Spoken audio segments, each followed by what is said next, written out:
So mga kaibigan, narito na po ang update natin sa Tropical Depression Aghon or Bagyong Aghon na patuloy pa rin pong kumikilos na nanggaling po dito sa may bandang silangang Mindanao. Tinatahak po nitong area ng Visayas at papunta po sa may bandang silangang Luzon. So mga kaibigan, na muli pong namataan, eto nga pong mata ng bagyo, no, or Tropical Depression Aghon na may estimated pong layo ngayon na 135 kilometers east of northeast of Hinatuan, Surigao del Sur. So ang hangin po niya medyo lumakas po from 45 naging 55 kilometers per hour na rin po siya ngayon.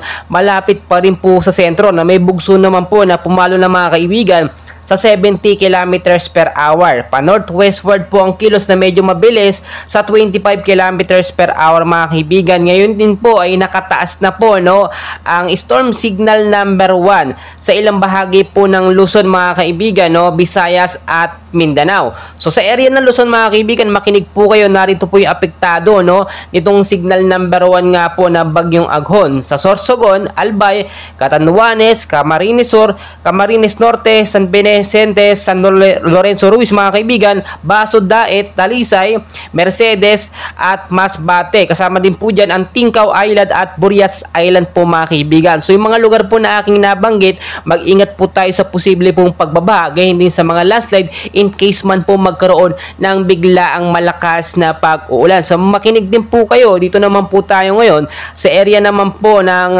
Visayas area, Eastern Samar, Northern Samar, Leyte, Southern Leyte, Biliran at Camotes Island po ang apektado po mga kaibigan. Nito nga pong signal number 1. Yung hangin po yan mga kaibigan, medyo malakas yan.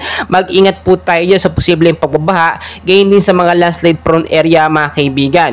Kaya dito naman po, no, sa area po ng Mindanao mga kaibigan, makinig po kayong mabuti. Dinagat Island, Surigao del Norte, kasama po ang Siargao at Bukas Grande Island mga kaibigan. Surigao del Sur, Agusan del Sur, Sibagat City of Babugan, Prosperidad, San Francisco Rosario, Bunawan, Trento at Agusan del Norte. So pinag-iingat din dyan, especially ngayon, no, anytime pwede pong magkaroon ng biglaang malakas sa pag-ulan dahil nga po sa Bagyong Aghon mga kaibigan. Patuloy po itong kumikilos, no, pa northwestward daw, pa direkta po dito sa may bandang silangang Luzon mga kaibigan. Pinaghahanda rin po ang Metro Manila dahil bukas po ay posibleng maglandfall na po ito at maranasan na yung hagupit nito nga pong si Bagyong Aghon.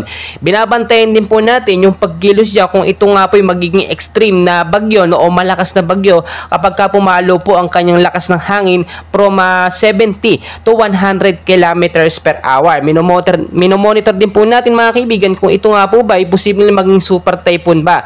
As of now, no, upon checking sa kanyang lakas, medyo malabo pa po pero may direktang epekto na po ito sa ating bansang Pilipinas, no, especially dyan sa may Luzon, Visayas at Mindanao. So mga kaibigan, dami pa nating kaganapan. Mamaya po